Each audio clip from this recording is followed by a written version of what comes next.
If you are waiting for your governments to make the changes, you will be waiting many, many lifetimes. We have all of these amazing people in places of power that are doing nothing. Earth is alive, and every step we take must be with love and caution. And we can together create important global movements. We the world. We the world. We the world. We the world. We the world. We the people. Welcome to the 11 Days of Global Unity Summit. My name is Jana Larson, and I am coordinator of the Economic Justice Campaign for We the World, as well as many other things for We the World. Today, I'm excited that we are joined by Jonathon Granoff, who will be talking about the theme of freedom. For the full 11 days summit schedule, to see the recordings and to register for free, go to 11daysofglobalunity.org or go to we.net. Rick Ulfik is the founder of We the World at we.net and the co-creator of 11 Days of Global Unity.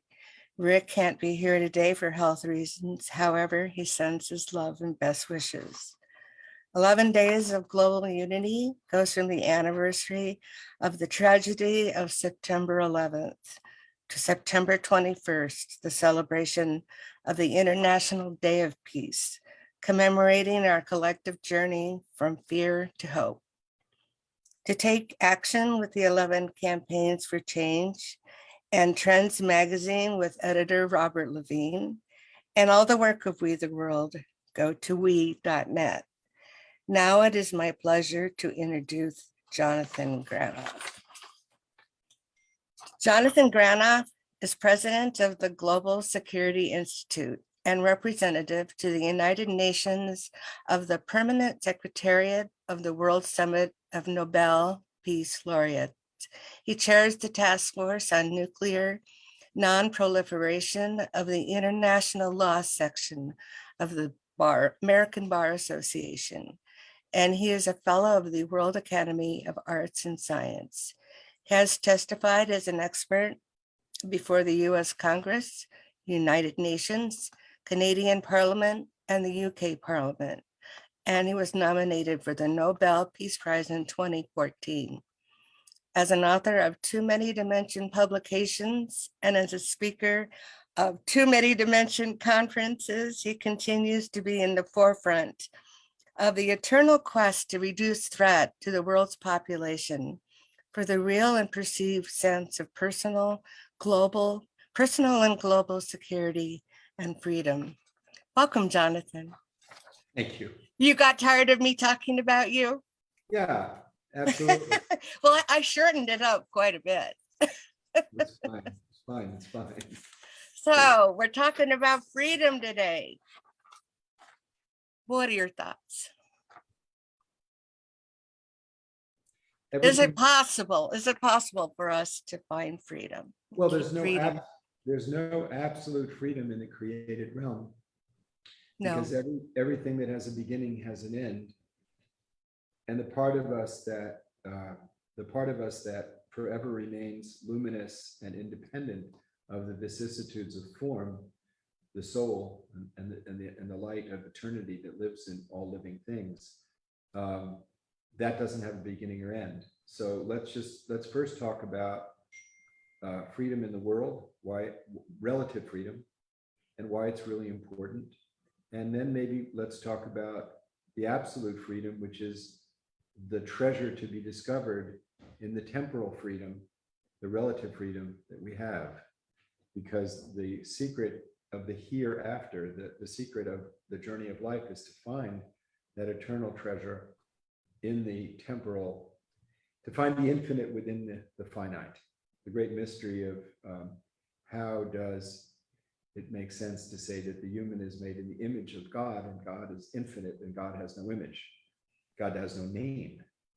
And I mean, certainly no gender, he or she.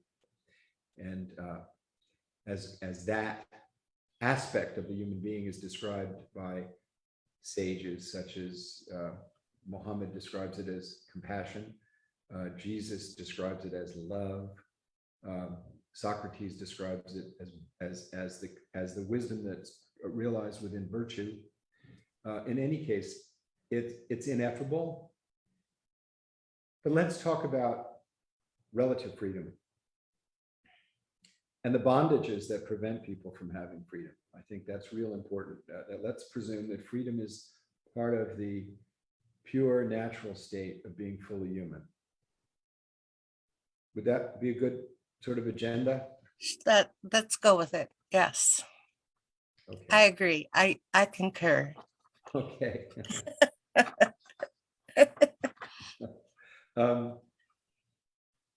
There are almost 1 billion people living in the bondage of extreme poverty. And by that I mean that they're in a condition in which no matter how hard they work, their condition doesn't change. Mhm. And that there are mothers, that's almost 1 billion people. And there are many mothers within that condition who tonight will have to decide which one of their children will have food and which ones won't. There are many people in that condition, and let's just talk about the difference between having no bed and having one bed, because most of the time the public discussion is about the sort of distinction between Wall Street and Main Street. But let's not ever forget the people that have no street. Absolutely. So the difference between having one bed and having 5 beds in terms of human fulfillment and happiness is pretty insignificant, because you only can sleep in one bed. It's Right.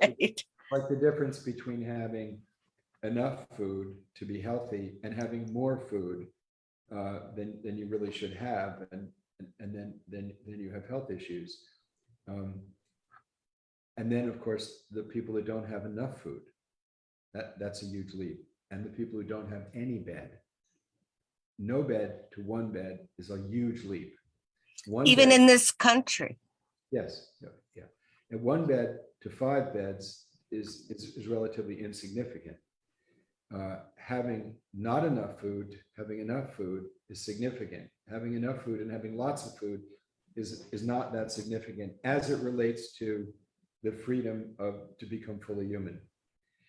So the world has spent in excess of $32 trillion pursuing human well-being and security through threat of violence, through military means since 9/11, since we're using that date as a significant date. Mhm. The United States is spending somewhere between $800 billion and $1 trillion each year in this pursuit.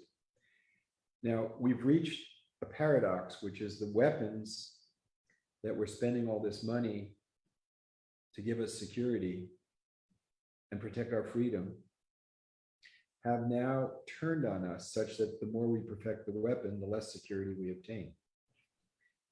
The more we perfect nuclear weapons and other weapons that are not so well known, the more risk we place over our heads to commit the greatest sin that human beings can't even imagine, ending the capacity of new souls to live in this beautiful, miraculous creation, ending the human endeavor entirely. And we 9 states sit at the ready to use these devices, the apex of evil, in my opinion. The absolute denial of the value of freedom.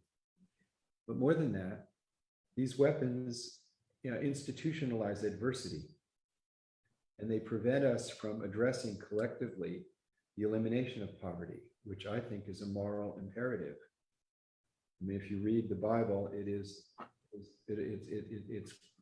stated really forcefully by Jesus, and he says that he was hungry and did you feed me? I was naked, did you clothe me?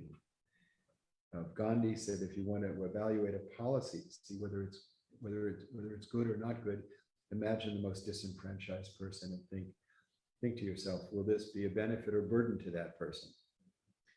So the first step, of course, for each of us individually for freedom is to bring our lives into coherence with our highest values.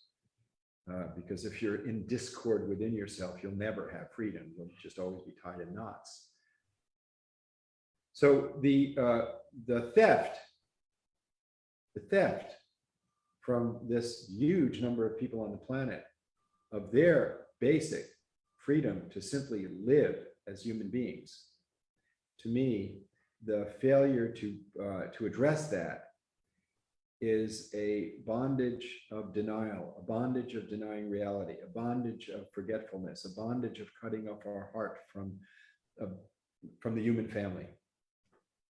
And then all of the devices that we have to not address these issues,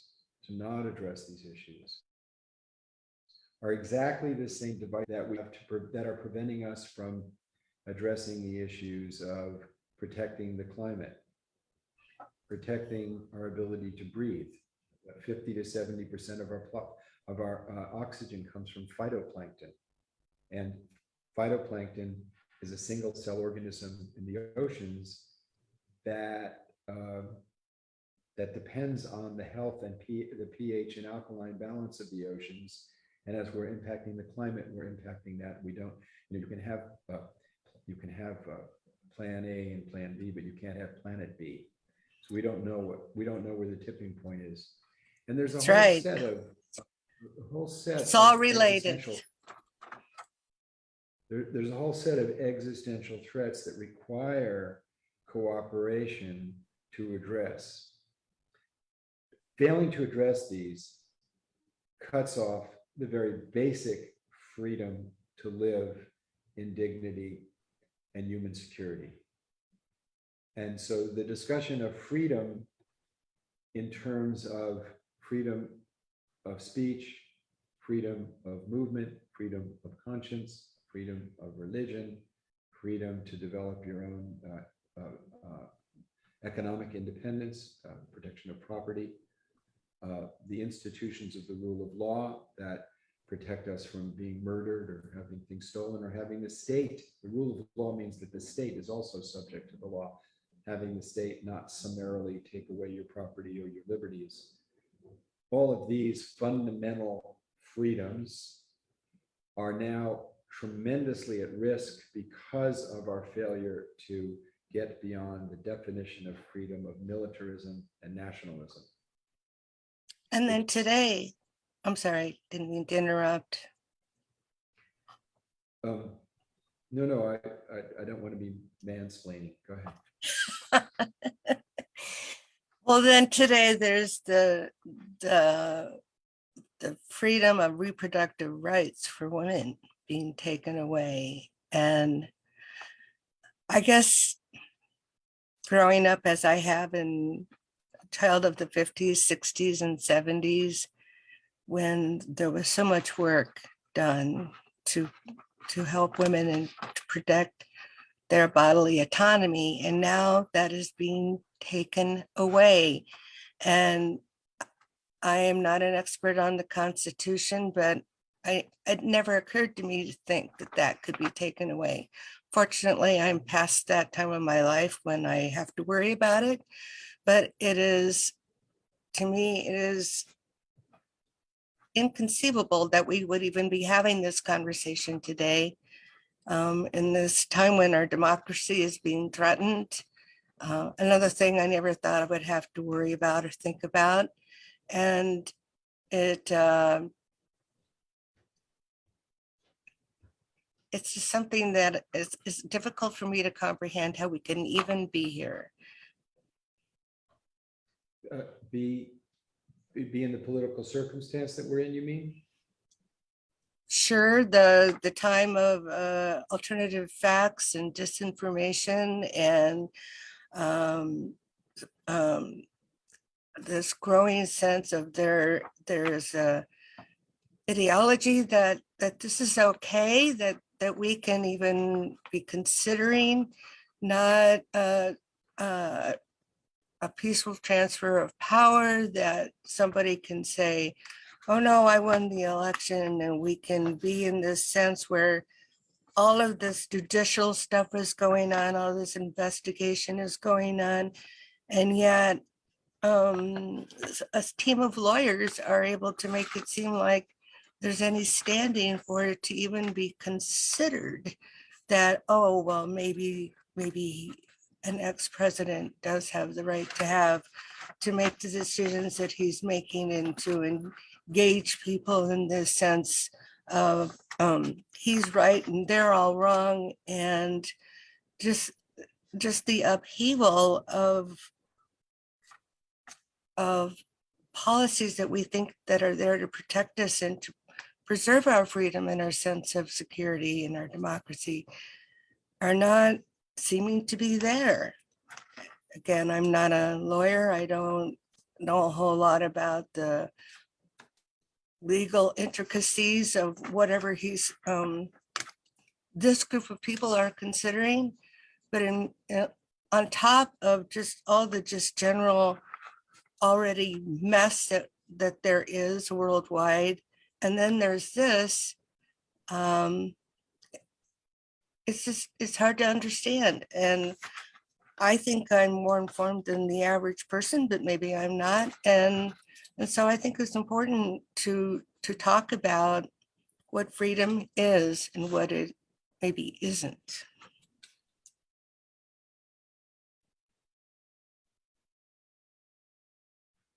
Well, you covered a whole lot of American domestic politics here, but this shift toward authoritarian governments has not just happened in America. It's happened. No, I know. That's the thing. I thought it was other places, and that was bad enough, but it's here too. The framing of the issue, as you framed it, is very much the way the mass media frames it, and the way the alternative media similarly frames it. And I disagree with it very, very strongly. I think that what it should be framed as is there was an election, and the way in which in America we determine truth for purposes of institutional policy is through the rule of law, through courts. Now, so the way truth is determined in a court is by a set of rules called the rules of evidence. So there's a methodology to it. It's not based on how masses of people are persuaded to feel. Demagoguery, sophistry, and Socrates described sophistry in the political realm as convincing people that they know something regarding a subject they know very little about, and then fulfilling their feelings about the illusion that they're under. That's sort of the way in which tyrants gain power. But I don't want to talk about the methodology of tyranny. I want to talk about the American story. So there's a story that you and I believe, share, which is that America is a country founded on the Constitution. We're the first country in human history founded on a legal instrument designed to create inefficiencies within government, compromises that create checks and balances. Now, the Constitution's not a sacred document. It has within it the ability to change it.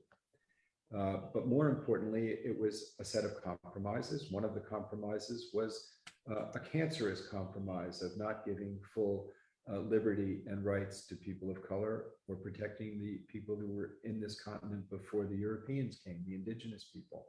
But nevertheless, it was founded with a vision of, we hold these truths to be self-evident, that all men are created equal. That was what broke us away from the hierarchical domination of a monarchy. And when all men are created equal, it didn't include all men. It didn't include men of color, it didn't include indigenous people, it didn't include men without property, and it didn't include women at all. But the implicit in the vision, and implicit is the equality of people. And today we know it must include women, it must include all people, and that has become a touchstone for the legitimacy of governance since then. In other words, the legitimacy of government comes from the people who are being governed, the legitimacy of the government. And the great vision that America was founded on was the idea that the state itself would be subject to the rule of law. That, say in China, there is no such tradition. They have the rule through law. authoritarian regimes rule through law. We're seeing Donald Trump thinks that he is not above the law, but the law should be his servant. It should serve him because he views himself as like a king, an authority.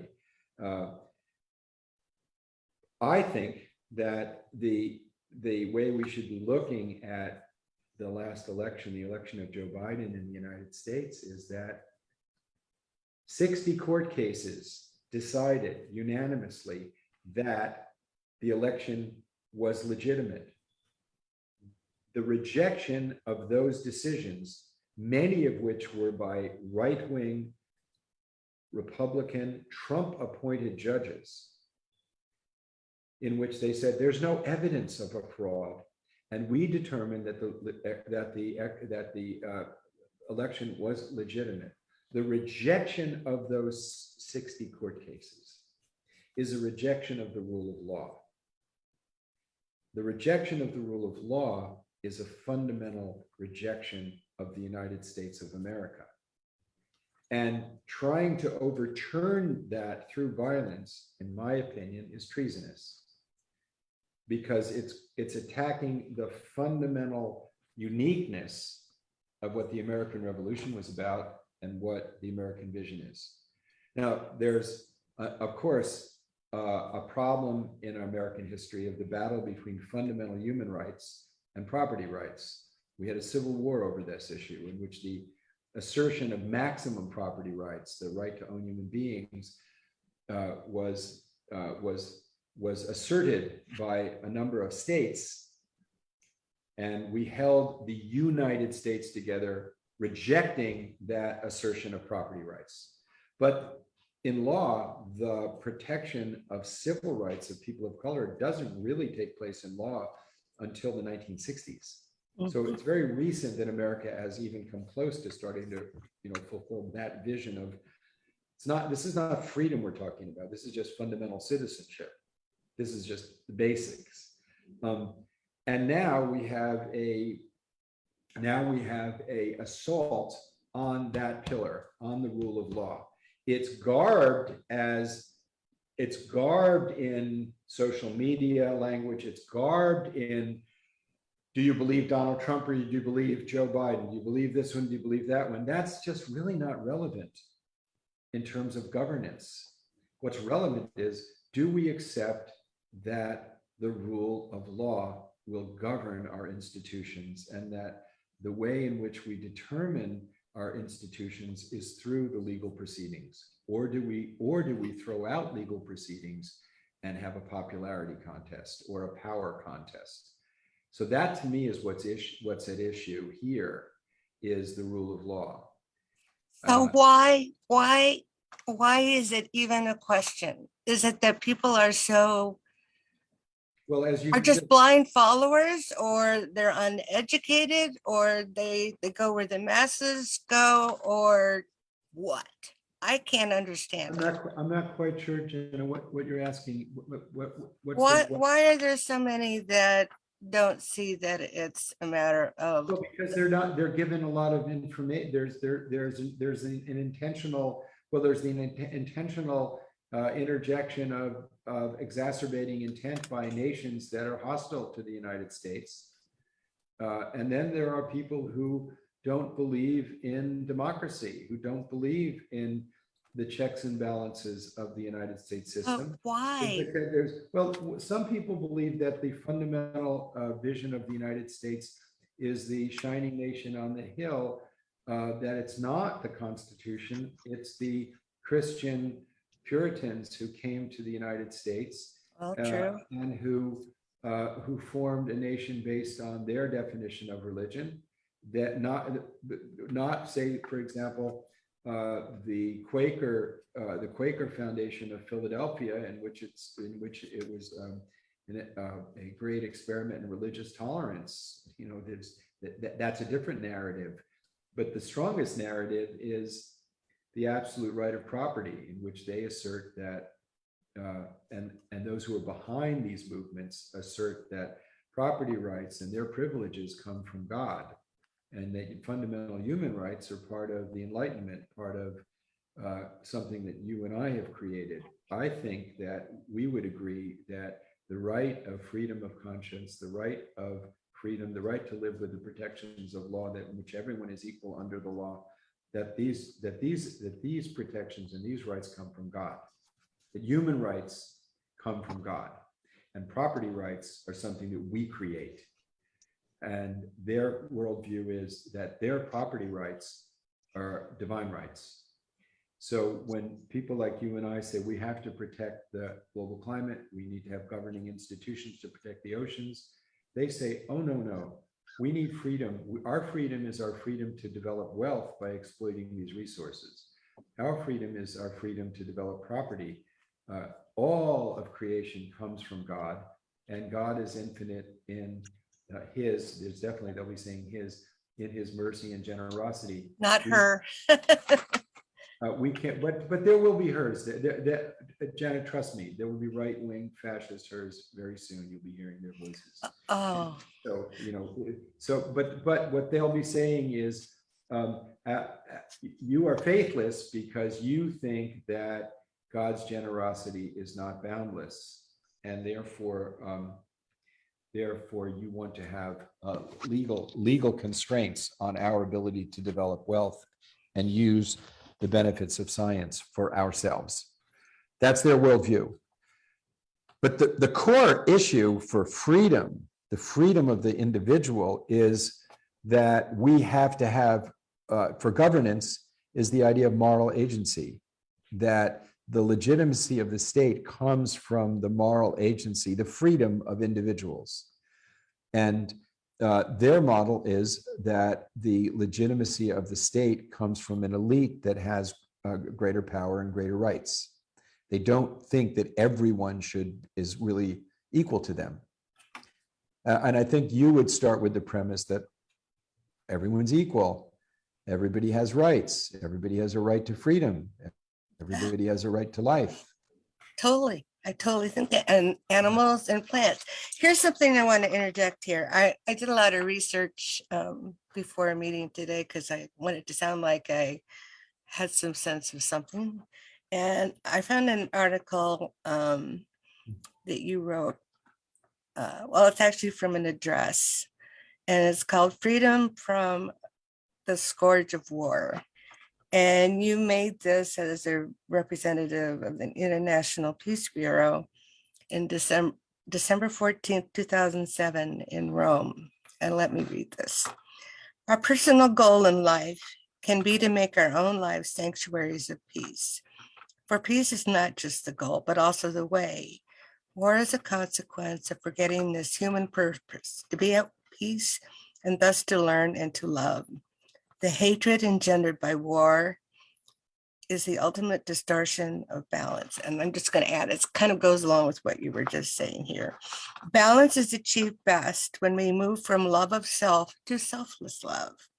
For no other power brings humans into harmony between inner purpose and outer expression as well. And when such harmony is achieved, individual lives are at peace. It is my fervent hope that we are all blessed with lives dedicated to serving this principle of peace. And to me, that's an ideal situation that we would all think that way. And yet it is not that way, but it's how it should be. I was packing on. There was all sorts of things going on during this. There's something going on here. Her phone seems centered around. You hear that? Subculture, a lot of BDSM stuff, a lot of Callum, can you? Yes, Okay. sorry. I don't know why I unmuted. All right. Anyway, so and I did a lot of other research, and I saw that you quoted Eisenhower a lot. He must have been a person that you admired.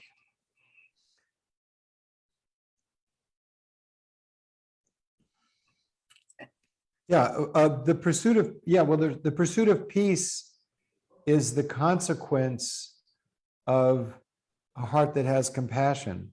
Right, which is what we're talking about here. If you look at the institutions, and we see that in my idea, the institutions are designed to protect everyone, whether they be of color or indigenous or women, it would be that everyone is important. If you view God as sort of a prison keeper with a checklist of things you have to perform, To fear, a God to fear, in other words, a God that you should fear rather than love. a God of And love as opposed to a God you fear, right? if you view God as a God of an authority figure, not a beloved, who has a bunch of rules and do's and don'ts that you're supposed to follow, then you're imposing your understanding of those rules on others would be the proper role for a responsible citizen. And that anyone who disagreed with you would not be disagreeing with you, they'd be disagreeing with God. And therefore, they would be someone to be despised and not reasoned with, not respected. And we have a large population of people whose psychological proclivity is toward authoritarian hierarchies, in which God is the ultimate hierarchical authority. Well, I would agree with that analysis. The great mystery that gives us life and breath is the ultimate authority. But my knowledge of that mystery is more akin to Jesus' description of it, which is that it is love, that it is purposeful, and that it is generous, and that it is kind, and that the power that created us is a blessing, and that the entire creation is a blessing. It is not fallen, and the kingdom of Satan, it is indeed actually the kingdom of God, and that where God's qualities emerge from people, bounty is the consequence, justice is the framework, and freedom is the experience. Where I would say the false projection of God as a sort of a jail warden testing you whether you'll behave so you can get a get out card in the next life. These are all stories to me, not inconsistent with my experience of the inner grace, which is I think pretty much universal of people who've gone deep within themselves, that they find that the power of the soul is beautiful and generous, and the evidence of people doing that is compassion, because we are in truth interconnected. We are in truth part of the whole, each of us. And so a person who goes deep enough within themselves, they won't be able to go deep enough within themselves until they have compassion. Compassion is the doorway to connectivity and the doorway to the wisdom to understand the nature of that part of us that is free.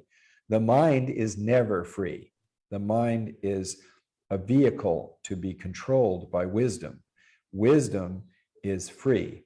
The mind is always bound and always attached to desire. It has no peace. There is no peace in the mind. It's always moving. It's like a monkey, always going to the next branch. Whereas the soul is always free and always peaceful and more like a mirror. It just is. It just sees. It just knows.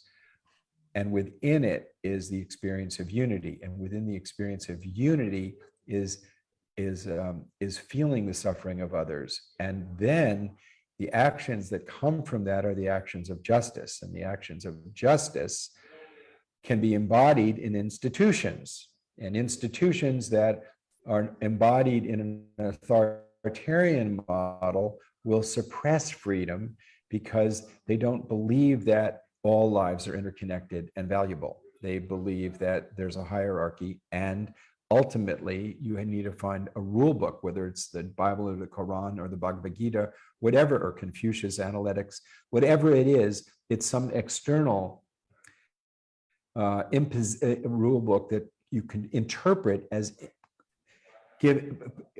imposing on you.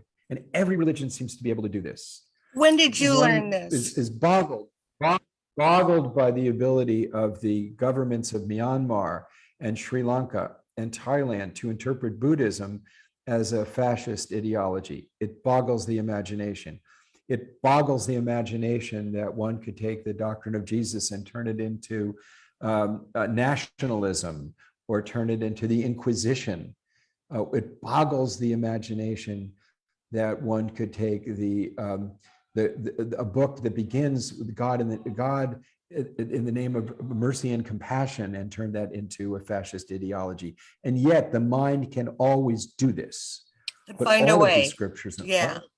I just want to finish this one thought. All of these scriptures, when they are applied in practice, when compassion is brought into practice, when love is brought into practice, when contemplative practice is brought into your life, connects one with others and changes you from living a performative life to a transformative life, so that you're not just performing to get a get out pass from the prison that God has put you in, but that you're celebrating the presence of compassion and love in the present. And therein, in the celebration of love and compassion and justice and these beautiful qualities, the gift of that is an inner freedom from praise and blame, from fear of death.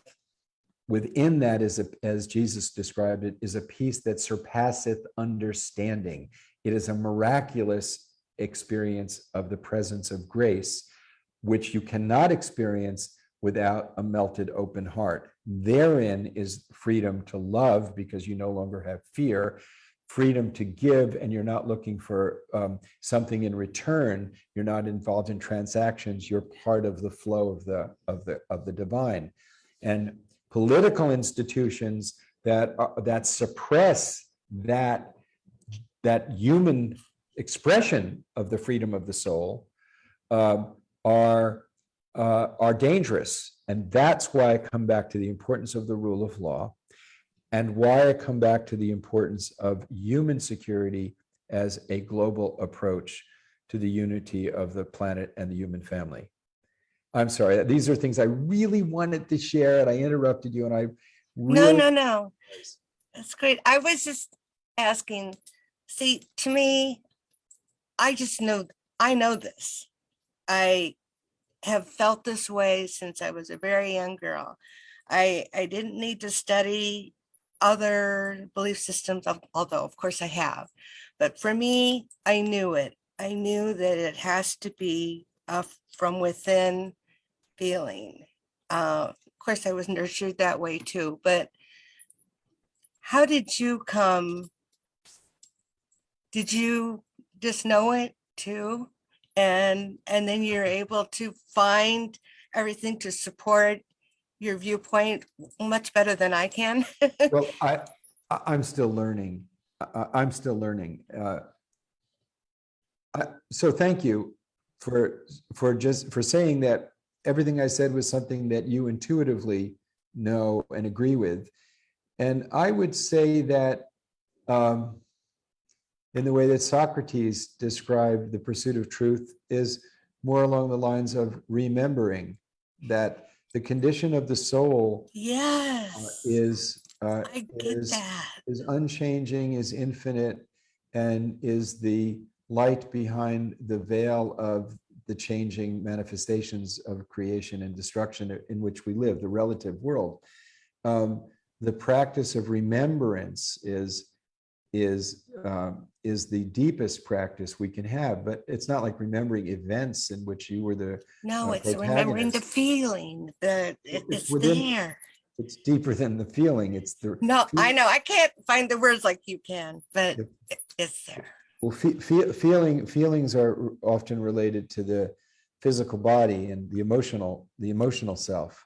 Mm-hmm. Whereas the experience that I think you're talking about is deeper than that, is deeper than feelings, because feelings can come and go, and they're often they're contingent on events. Whereas the thing that we're talking about is not dependent on events. And It's that's an what freedom- intrinsic knowledge. That's what I call it. Precisely. An intrinsic knowledge would be a perfect way of describing the intrinsic knowledge of the reality of our humanity. Mhm. And that intrinsic knowledge is unchanging, so that even people in the worst of conditions, I mean, there's fantastic books by Frederick Frankl of people in concentration camps Mhm. actually finding meaningful lives Mhm. in the worst of circumstances. I mean, the story of Jesus, the Passion of Jesus, is the worst of circumstances. A being who is completely liberated, as an example. Or Socrates drinking the hemlock, knowing that it's going to kill him, but he does it out of an act of love and compassion for this community. And said, when he says the rule of law has been misapplied to me, but it's really important for everybody else. And since I know that my soul is immortal, I am not giving up my freedom. Right. I'm not giving up anything, because he had already given up the attachment to things that we all have to give up at some point. The soul's So- journey. Well, so all of us have bondages Mhm. that impair Our physical bodies. well, our physical body doesn't have to be a bondage if our attachment to it is not excessive. But I mean, I could be born into the royal family, or I could be born into a very poor family somewhere, or I could be born to a family that has all the luxuries, but I'm born into the family that I had. We all are that way. And we all have advantages or disadvantages based on to the body we're born into. Now we're getting And our into a whole different topic. And our- I know. and our, well, not really. But our attachment. I know. To me, our it's related, attachment- but go ahead. I'm sorry. I'm a terrible interrupter.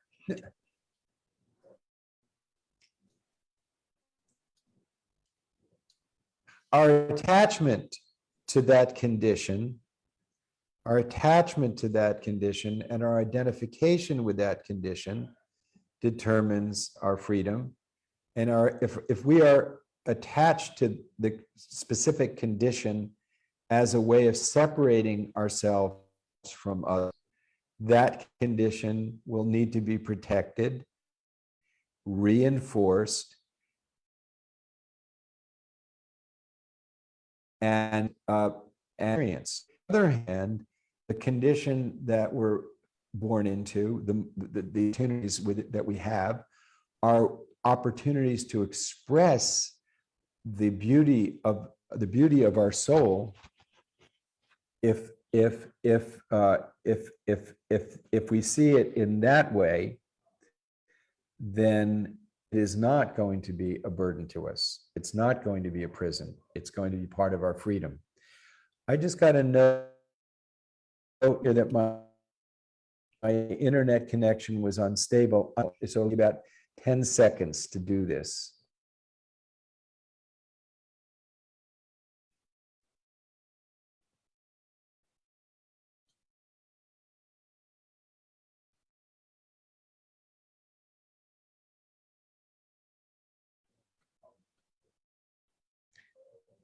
Jenna, Yes. can you hear me? Yes. You're not freezing up now. Yeah, one of us had. Yeah, good. I apologize. Yeah. So I was just, I was pointing out that the condition of our birth, whether we're royalty or poverty, the level of hell or heaven of that condition is dependent on what we're attached to. If we're attached to the qualities of the heart that give freedom of the soul, and we have enough for our physical needs, then that can be a life of tremendous meaning and liberation, a process of liberation, a process of expansion, a process of discovering that intrinsic nature wherein there is freedom, wherein there is the ability to love to give without expectation, which is real love. On the other hand, if we are totally identified, like, whatever story you tell yourself, and you have to protect it, you'll never have freedom. No. Whether you're the king, because God's always going to be a bigger king than you. Whether you're an artist, God's always going to be bigger. Someone's always going to be a bigger artist than you. You'll always be in a competitive cycle of lack of comfort and ease. But I think that the point that you make, that the enabling environment of a free society, a society in which we're not concerned of a stormtrooper coming in and shooting us, a society in which a common good is pursued by our governmental institutions, a society in which we have the kind of freedom that we have, where we can speak this way freely and share from our hearts, is truly at risk because of the bondage of fear, illusion, and false identities. Mhm. I totally agree with you, and that's why everybody listening has a duty to express their moral agency, to express the qualities that come from the freedom of the soul, which always care about others, which doesn't ever leave anybody out, and doesn't identify excessively with I'm a citizen of Baltimore, Maryland, or New York City, or Paris, France, but I'm a citizen of the human community. A citizen of the world. Yeah. That's how I raise my children, to be citizens of the world.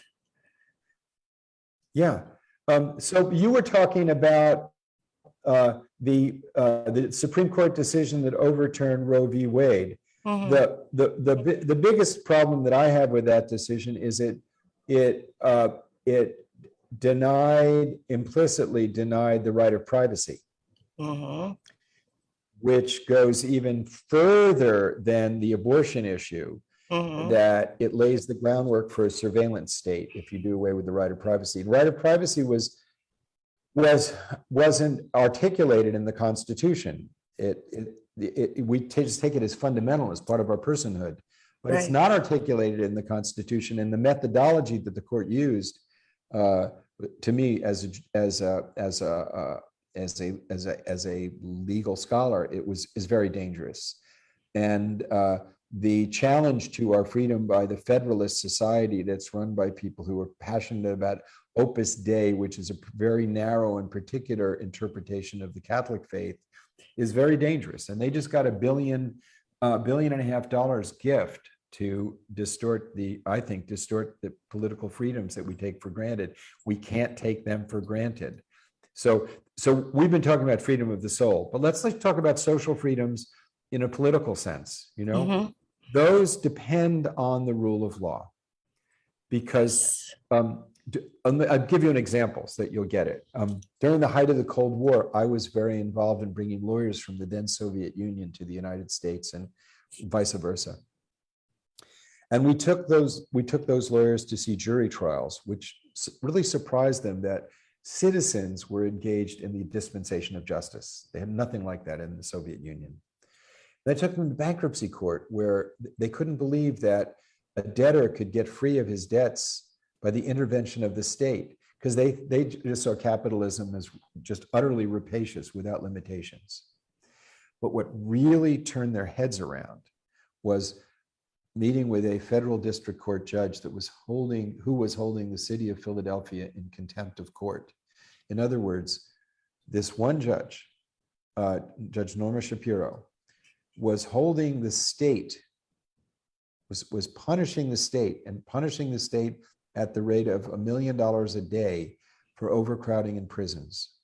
Mm. They kept asking her, what gives you the authority to do that? To hold the state? What gives you the right to be above the state? To tell the state what to do? To tell the state to give decent conditions for people in prison? What gives you the right to do that? And she said, that's what the rule of law is. It's my court, and I'm applying justice. That really was very difficult for them to understand. And that's what's at stake right now, is the protections of our fundamental liberties to constrain the power of the state. And thus far, the legal system has, in most instances, stood up for those freedoms. Not in the instance of the abortion issue, as you've highlighted, but in the instance of the peaceful transfer of power. The courts have consistently held that they are a check and balance on popularism and this madness that's taking place. But we cannot, we have to be vigilant. We have to engage in the process as never before.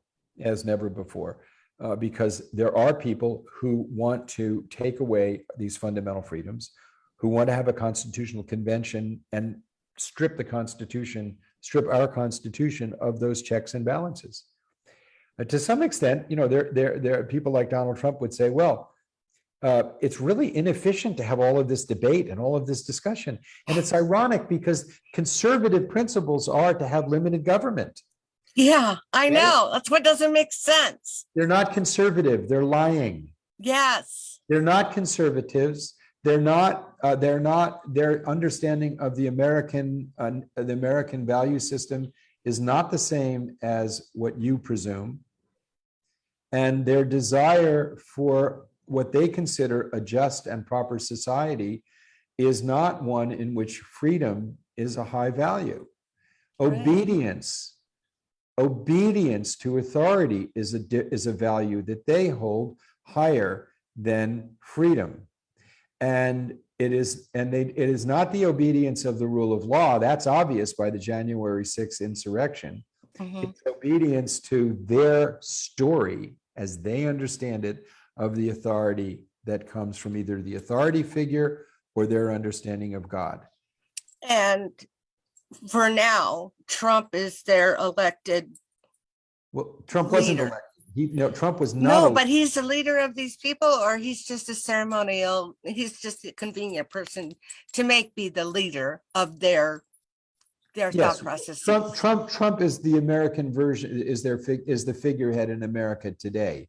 But the cancer of the suppression of democracy and freedom, as we understand it, was not invented by Donald Trump. You take the Koch brothers, for example, who fund a lot of this, who funded the Tea Party movement. Their father was one of the founders of the John Birch Society, which tried to destroy the federal government's protection of these freedoms and liberties. Many of them are just straight up racists, anti-Semites, and extreme nationalists, and they view themselves as the rightful protectors and guides of the whole society. They don't think your freedom and my freedom is worth protecting. And we need to understand that. And why? They're doing the best they can. You got to grasp that. They're not like evil people. There's a great problem now where people like you and I are finding it very difficult to dialogue with them, people we disagree with. But when you do break that barrier, you discover that what is behind much of this distortion are values that we share. Like, for example, on the abortion issue, they truly believe that the sacredness of life, which we hold very dearly, you and I, begins earlier than you and I would put it. It's a chronology issue. Obviously, we would abhor the idea of an abortion in the 8th month of pregnancy. That would be inconceivable. Right? So they just place the miracle. The miracle is earlier. So it's not like they're evil. It's that there's fundamental differences. Now, where we really differ is we value dialogue. But if you're the agent of the ultimate authority, there's no room for dialogue. No room for dialogue. That's where it gets scary. Yeah. Well, so if you had to say, would you say good will win out in the end? Oh, first of all, I don't consider that my understanding of the good is the ultimate truth. I leave open the fact that I could be wrong. That I do believe that my understanding of love and compassion and peace are as the supreme value toward which I'm striving. But I leave open the possibility that my understanding could need correction. So this is, you're asking me, I'm telling you sincerely. That's ambiguous. It's not ambiguous. I know the values that I have, but the way in which I express those values could be imperfect because I'm imperfect. Yes, of course. But I'm still learning. Can you just say, I think there are enough people that fairly much share the idea that compassion is good, love for your fellow human being is good, and Well, that I don't accept. somehow we're going to cure this cancer, I don't. perhaps? I don't accept. I don't accept that there's an inevitability to the destruction. I don't Okay, accept that. all right. Nor do I accept that there's an inevitability to the blossoming of a global civilization as the next evolutionary step. I don't accept either It's a of beautiful those. ideal, but No, it is something we should strive for. But yes. the outcome of our striving is not in my knowledge or gift. The importance of each of us living in accord with our highest values and living with compassion and love, I would say I'm absolutely certain that that's necessary for the fulfillment of each of us. It is absolutely necessary. The outcome in the larger sense of whether this planet will even continue to exist is not in my gift of knowledge. So I'm sorry, I can't say that there's All any, right. and I don't think there's any inevitability, but there are truths. And the truth is that for any of us to live a fulfilled life, we have to open our hearts and find the treasure within and bring it into action.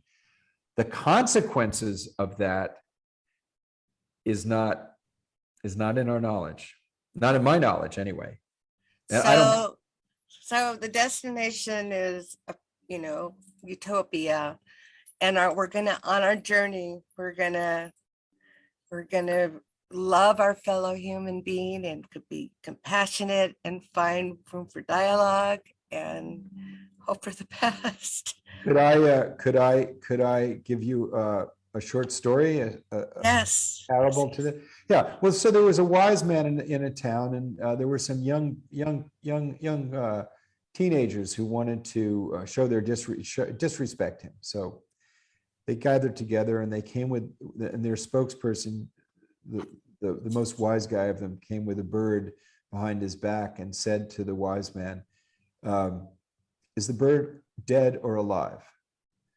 And he knew that if he said it was dead, that the young man would take the bird and it would fly away and prove him wrong. And if he said it was alive, that the young man would snap its neck and show that it was dead. So he said, "The bird of the future is in your hands." And I believe that we are free to do our best to determine the future. But whether we succeed in the expression of that freedom or not, that is not in our hands. Very good story to go with that. Wonderful. Thank you. A perfect answer. I think we have a question, but I don't know if it's something you want to take on right now. Let me see what it is. Whatever you like, Jan. Well, let's give it a go and see what you say. We may want to see if this person could come back to tomorrow's discussion. It says, how can we stop the new high-tech weapons race, the U.S. policy of global domination, and boldly reduce the U.S. military budget so that a good portion of this yearly $1 trillion waste of money and divert this money to real human security and solving the ecological crises? And I see that Rick Alford would like to answer this question. I don't know what that means. Maybe he's gonna try to answer it, but what do you think? Want to give it a try? Well, no, let Rick go first. If he's here. Ignore that. That's just letting the person know the Q&A is getting answered. Oh, okay. All right. So do you want me to reread it? No, Or I read it. Okay. Oh, you did? Okay, great. Do you want to take it on? Well, you're talking about political institutions, about the allocation of funds in the United States Congress based on feeding the military-industrial complex and educational and media complex. So the answer, I'm totally in accord with your analysis and values of the questioner, which means engaging in the political institutions, which means getting political candidates to have to answer the question, what are you doing to get rid of nuclear weapons? What are you doing to protect the climate? What are you doing to eliminate poverty? Those three questions have to be asked of every political candidate.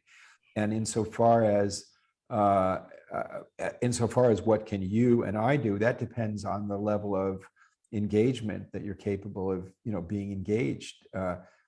So I don't know the questioner personally, but so it's a broad question. Like the we is that we have to demand a redefinition of our national security interest. Our national security interest cannot be met with more weapons. It can only be met by leading in cooperation together with our common interest and pushing for common security. Can this be done? Well, it's been done in the past. We never expected that the characters in the United States that would lead in finding common security and advancing common security was turned out to be Ronald Reagan and George Shultz and John Whitehead. And right-wing Republicans saw that they could trust a counterpart in the then Soviet Union in Mikhail Gorbachev, and ended the Cold War without violence.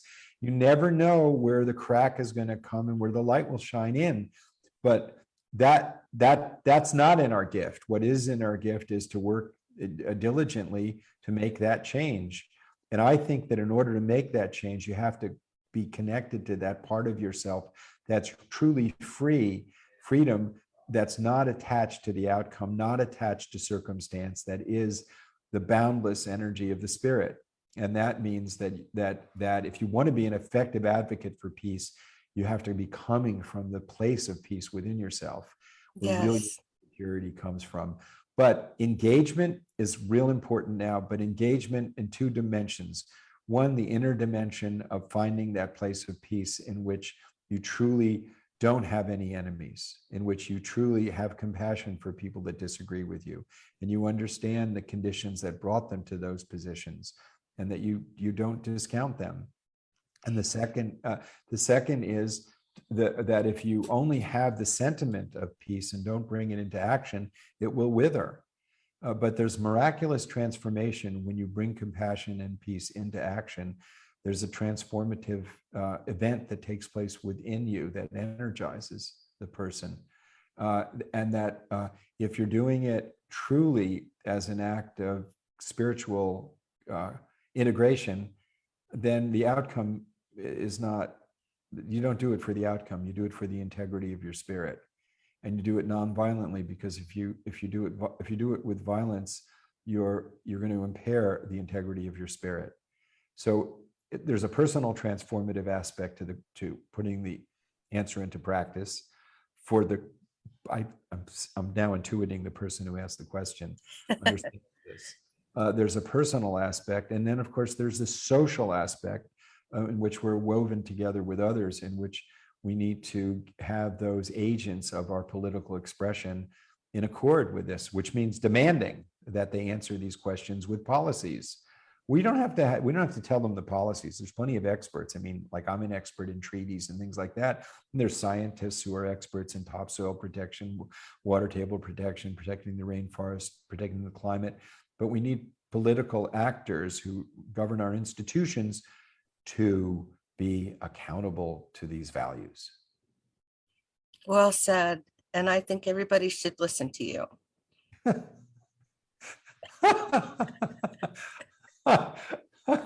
That's very kind. I think it'd be useful to listen to me, but also listen to a lot of other people too. Jenna, I think we all need to listen to each other. I don't want everybody just listening to me. That would be a catastrophe. I'm still learning. No. I think people like me must have a voice at the table, but if we're the only voice, then it's very dangerous.